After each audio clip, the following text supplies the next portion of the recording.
Hi Liz, how you doing today? I'm good. How are you? Good, thank you. So what would you like to work on today? So I'm in a bit of a dilemma right now, and not really, well, I know what I should be doing, but I'm kind of hesitant. So basically what's going on is, me and my fiance have our house, and it's a big house. It's probably like 4 bedrooms in our house, and I mean, it's just the 2 of us, and then his mom, she was staying there. She's not really staying there, but her stuff is still there, and she takes up a majority of my house.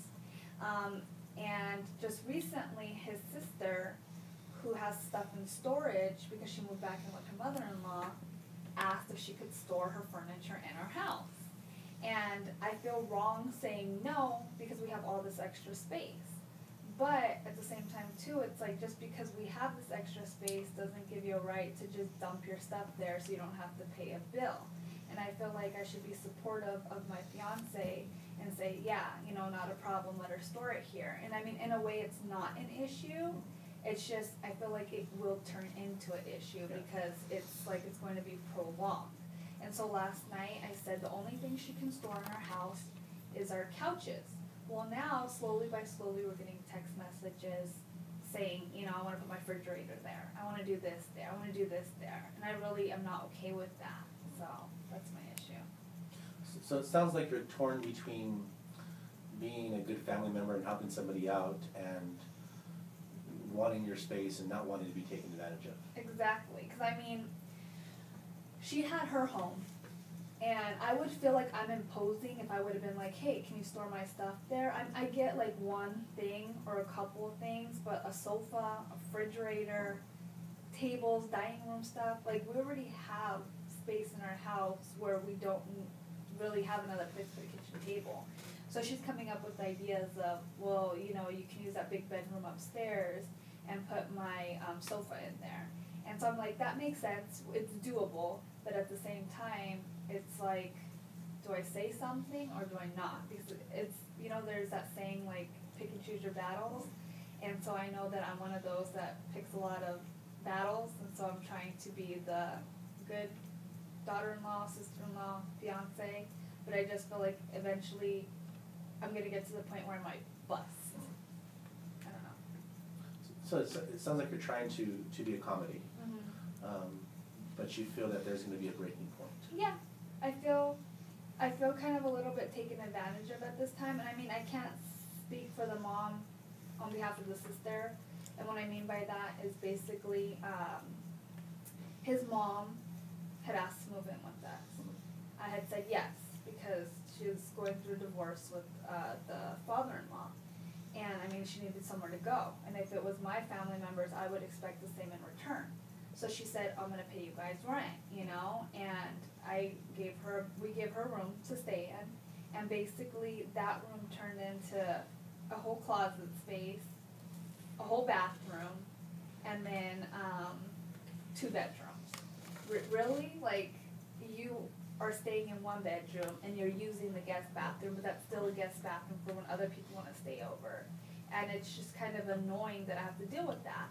So I felt like I've already brought that up for discussion with my fiance. And so now I don't want to complain about another thing because the sister's stuff is going to be in our house. So it sounds like you're just getting a little bit overwhelmed with all the things that are just coming into your house, and you don't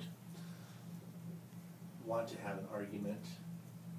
You don't know when is an appropriate time to bring this up. Yeah. And you don't want to blow up, basically. Yeah, and I mean, so far so good. I did kind of lay down the law and say, hey, like I said, the couch is okay, but the other stuff isn't. But then he was like, you know what, it'd be good if we put the couch in the loft, and we have a little couch, and we'll just move that one into the bedroom because it turns into a bed, and that way when somebody wants to come over, they can stay there. I'm accommodating to the idea. Well, then we get a text message, and she's telling me, well, I don't want it in the loft, I want it in here. And I'm thinking, are you serious? Like, we're being nice enough to house your stuff here, and you're telling me where I need to put it in my house? And so it's just, like, I see that he sees what I'm saying, because he stood up to her and he said, no, like, it's our house, we're putting it where we want to put. But then again, he's non-confrontational, and I feel like I'm always deemed as confrontational, not by his family, but by other people, and I just don't want to have that persona with them. Like, I'm trying to avoid it, but it's eventually, I know how I am, and that's going to be an issue. And it is overwhelming. It is overwhelming because you want to be supportive, but you feel taken advantage of.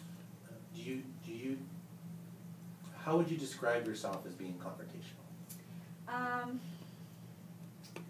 I'm usually not one to keep my mouth quiet. And so, for example, like, let's say somebody says something to me, I'm quick to say something back. Like, I'm not one to just let it sink in and then let it go. I'm just very, like my fiance says, you're defensive. Like, for example, the other day, and it was the simplest thing. I take 2 pairs of shoes to work, right? I have heels on, and then I switch to flats, and then I'll put the heels back on. And he simply asked, like, why do you take 2 pairs of shoes to work? And my thing was, well, why not? And, you know, that's just how I am. But he took it as, oh my gosh, like, you have an attitude, like, why are you responding like that? And in no means was I meaning to, but I felt he was asking me a question, like, why are you even asking that? And that's what I mean when I say confrontational. I just feel like he thinks that I'm biting his head off, when in my nature, I don't feel like that's what I'm doing. And so, by bringing up an issue like this, that's what I mean, confrontational. Just as it comes off wrong when I say things. And I think, I don't know, maybe because I talk loud, I don't know what it is. So you don't feel like you're being confrontational. You just think that you're just expressing how you really feel, and others take that in a different way. Exactly. And I know I am confrontational. I'm not gonna say that I'm not. There are instances where I know purposely that I am. Like, I get hot, like I get mad. I'm quick to say things. I do have a tone in my voice. But then other times in situations like this, I'm not mad yet. So it's like there's no point to be confrontational. But I think it's best to lay down laws or rules or your feelings before it's too late. And like, let's say I didn't say anything to him. We would have had a refrigerator, we would have had a table, we would have had like probably his whole family moving in. And like, that's what I'm saying, I need to lay things down. But then I feel like maybe I should just keep my mouth shut. But it's our house. Yeah. On a scale of 1 to 10, how would you rank this incident with your future sister-in-law? Yeah. Moving the furniture into your house in a confrontation scale? As of right now, I'd say it's maybe just like a 2. It's a 2. But then again, it depends, when is she planning to move this stuff in? I'm in the midst of trying to study for a final, and it's just like, are you planning to do it this weekend while I'm trying to finish doing all this stuff? Like, when are you, it's just things like that, she's not clear either. It's just one day she's just gonna show up, and when they show up too, then you have to host them. I don't have time for that. So I'd say, it's a 2. Okay. And why do you think you're so confrontational when it comes to issues like this? That's a good question. I don't know. I don't feel like she's doing anything to purposely like make me mad. That's not what she's doing. But I just feel like she's at a stage where she should be an adult, and I feel like we're at a stage where we're being adults, but here we are taking care of things that you can't take care of. For example, like, she's having another kid. They're living with their in-laws. They moved out of this really nice home that they had. She likes to buy stuff all the time, and it's just like that lack of responsibility, I think, upsets me, because it's like I work hard to prove that I'm responsible, not only to other people but to myself, and I see a lack in her, and I think that's what upsets me. So it doesn't sound like the items are as big of a deal as her lack of responsibility. In a sense, yeah, I guess you could put it like that. I mean, yeah, those items, they're material things and they're taking up space, and granted right now, yeah, I don't need the space. But, yeah, it is a sense of that responsibility, because I feel like sometimes when I think of his mom, it's the responsibility thing too that angers me. Because, like, here she is in my house not paying me rent anymore because she doesn't live there, but her stuff is still there, like it's storage space. And I just feel like people use us, and it's like your responsibility. You're adults. You're older than me. Like, get your stuff together. How does that make you feel when people use you? Mad. I get mad, yeah. I just feel like it's not right, because I wouldn't purposely go and use somebody. I understand sometimes you do need to utilize someone, but not take advantage of them. And I feel like I'm being taken advantage of, but they don't look at it like that because they view it as a duty of their son or brother, and because now I'm going to be his spouse, it's kind of our duty. And I guess I didn't grow up like that, where his family dynamic, so maybe that's why I don't have understanding of it. Could you describe a situation for me in this incident where you wouldn't feel like it was intruding? If they gave facts, for example, like if his sister said, "Hey, Liz and Rudy, you know, we don't want to pay for the storage space anymore because it's taking a toll on the finances, and would it be okay if we stored this stuff here for the next 6 months until we could find something else to do with it?" Because you're giving me a time frame, but she's being vague about it, and that's what's upsetting, because I know, and however many times, when am I going to ask, when is this stuff going to be out? You know, it's not giving that information to me, or with the mom too, like letting me know, hey, you know what, I'm going to have all my stuff out on this day, or I'm going to give you a check because I'm still having stuff in your house.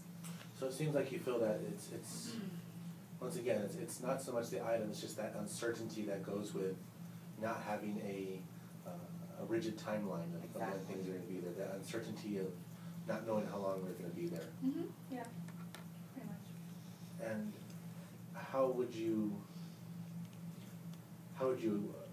approach her, in a sense, in a non-confrontational way? My sister-in-law? Or is that a possibility to do that? Yeah, it is. I mean, we have gatherings and stuff, or let's say the furniture's coming, and I would say, hey, you know, yeah, that's fine, it's gonna be here, but, you know, how would I say it? In a non-confrontational way, like, how long are you planning to have it here? Just so I know, because I feel, and I don't think she would take that offense to that. I mean, just asking simply in a open setting, not text message, though, because that would be confrontational. And I almost did that today, but I stopped myself. Yeah. Well, good. Well, it seems like we've made a little bit of progress today, and then we'll just pick this up next time. Okay. Thanks.